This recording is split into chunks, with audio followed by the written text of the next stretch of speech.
Hello everyone, I hope you all are doing well. Welcome back to my channel. My name is Dheeraj Chaudhary and today we are going to explore how to containerize a Node.js application using Docker. What we will learn today, we are going to cover 6 key areas. First is going to be containerization, which will help you understand how to package your Node.js application into Docker containers and use Docker Compose to orchestrate them. Then we will do a deep dive into how Docker Compose works, like the service definition and how to structure your setup for these kinds of implementation. Then we would also be looking at managing secrets and configurations safely in containers, which would be critical for your production workloads. Then we would make sure your containers stay healthy and can restart if something goes wrong. So we are going to include the health checks also as part of our Docker Compose. Then we would also talk about how containers can communicate with each other and the outside world by discussing the port mapping and the networking, which we are going to establish as part of our Docker Compose file. And last but not the least, we are going to talk about smart techniques like dockerignore and layer caching to speed up your builds and keep things efficient. So by the end of this tutorial, you will be able to build and deploy a real containerized application with confidence. So let's understand the architectural diagram, that what exactly is happening over here. So first and foremost, it's a Node.js application which has been containerized using Docker, and it runs a Express REST API. So as you can see over here, it is going to run a Express REST API for us inside a container named Node.js Hello API. So this is our container. So the app is going to listen on port 3000 inside the container, which is mentioned over here. And it is also been mapped on port 3000 for our local host, which is mentioned over here. So it's going to be accessible from the host machine when we are going to make a call. And it is exposing a REST endpoints, which is get, post, put, delete, and get. Plus, it is also going to have a health check endpoint, and the data is going to be stored in memory array. That means if you are going to reset, that means if you are going to restart the container, this time nothing is going to be on your local volume. So in last project, I showed you how you can have the localized volume mounted, but in this we don't have it. So this is everything in memory. Now that has been mentioned over here, which is in memory data store. So over here we are also going to mention the environment variables, that is node env. It can be production, it can be development, and this is how this is going to take care of the route where these are the REST API endpoints with which we are going to connect, and that is what the entire project is all about. Now, the first and foremost thing, we have to clone the repository. Which repository? Let me show you the detailed repository that I have created for this project. So in this, you can see you have the architectural diagram, you have all the details that what this project covers, what is this project all about, the prerequisites that you should have, and step-by-step implementation. So we will start with the first step, where you have to copy this and go to your terminal and just hit enter. So this is going to go ahead and clone your repository. So I will clear the screen, just do ls, and it will show that your project has been created. That is this project, Node.js. So let me go inside that project.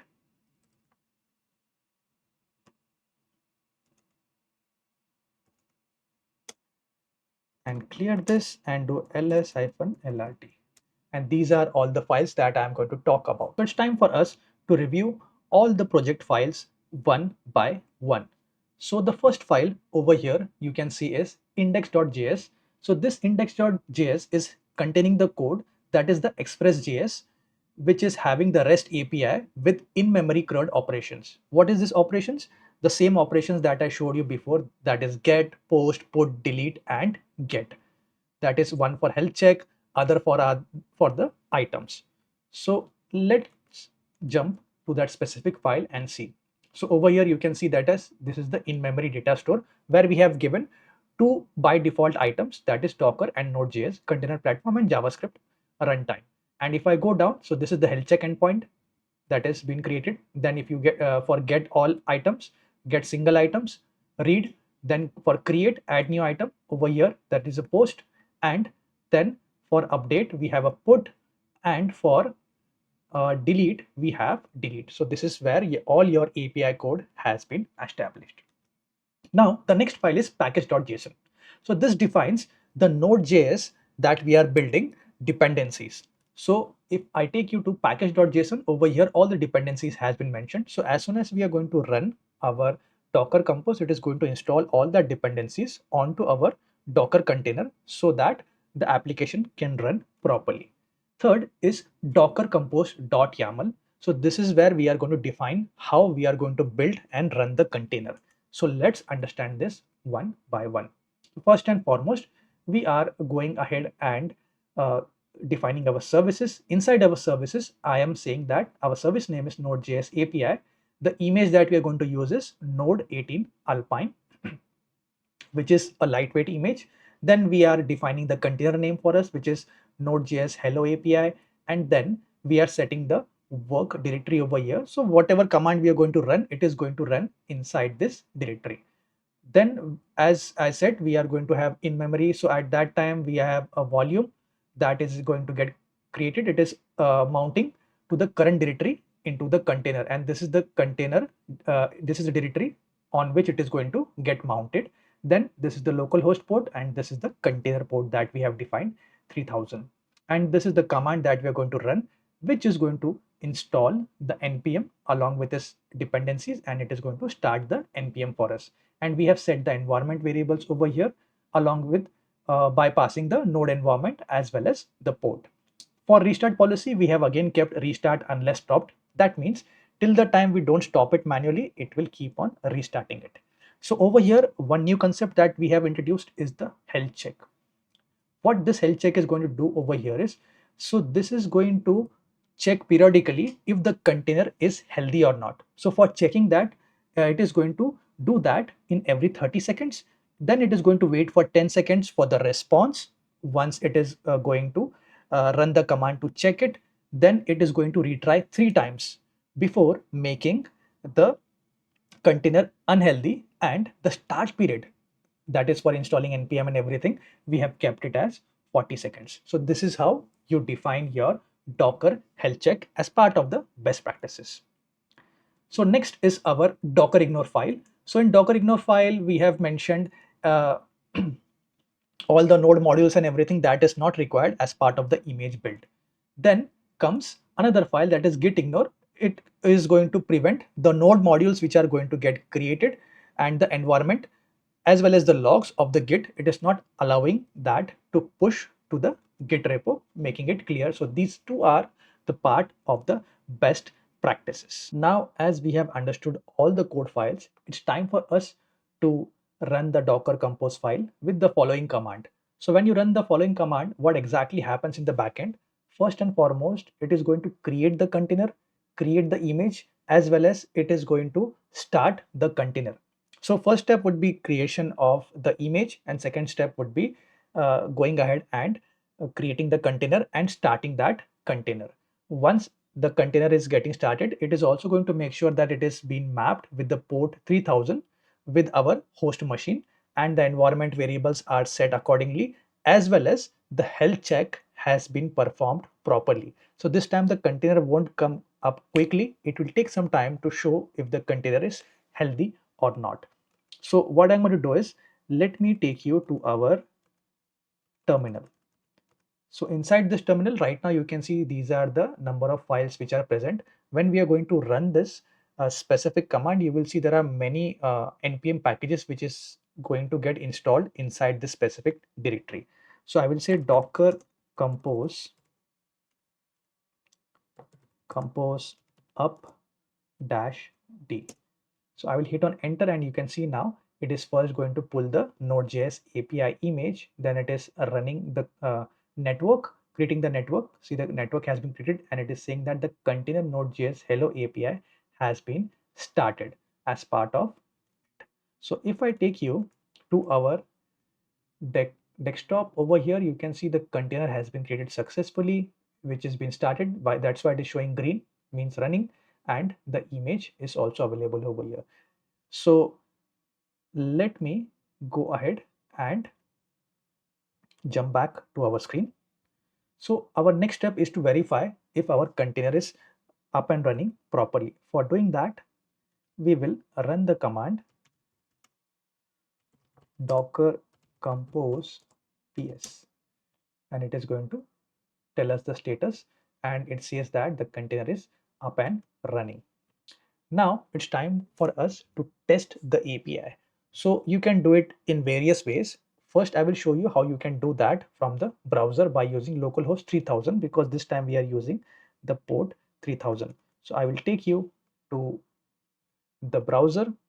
We will say localhost this time, and it is going to be 3000, and hit enter.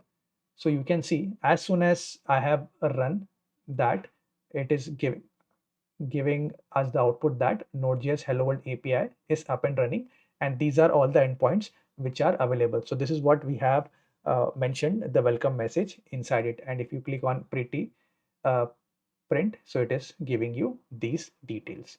Now, if I take you back to our slide over here, you can, as I said, you can run this directly to get all the items. So you have to just add /API/items. So what I will do for all items and single item, I will try to run it from browser. Later on, we will run this command manually from our terminal to see the output.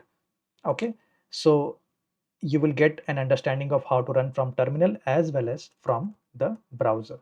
So this time I am going to say /API/items, and if I hit on enter, you can see the two items which I showed you in the file, the code file, it has been available over here. So these are the two default values, the container platform as well as the JavaScript runtime. Now, if you want to see any specific one, so I have to see the item number 1. So I will say items/1. So this is nothing but these are the endpoints which are been invoked, and based on that endpoint, the API Node JS Express endpoint, it is bringing back the data for us, and it is showing over here. So right now, if we are checking it for 1, if we see it for 2, you can see it for that too. Now let's jump to our browser. So this time what we are going to do is we are going to create new items. So right now we till now we have only 2 items. So let's make it as 3 item. For doing that, we will go to our terminal. So I will first run the curl command over here. In this, we are running the same path. So the same output that we saw over there. And now if you want to see all the items that we saw on the browser, the same output you are getting over here also. Same, the two IDs, ID1 and ID2. Now it's time for us to go ahead and create a new item. So for creating a new item, you can also perform the curl once again, and you have to perform a post over here. See, I'm using the post. So this post is going to go ahead and create a new item for us. So I will go ahead and hit on enter, and you can see the item has been created successfully. So if I go back and search for all items, you will see this time the count is 3.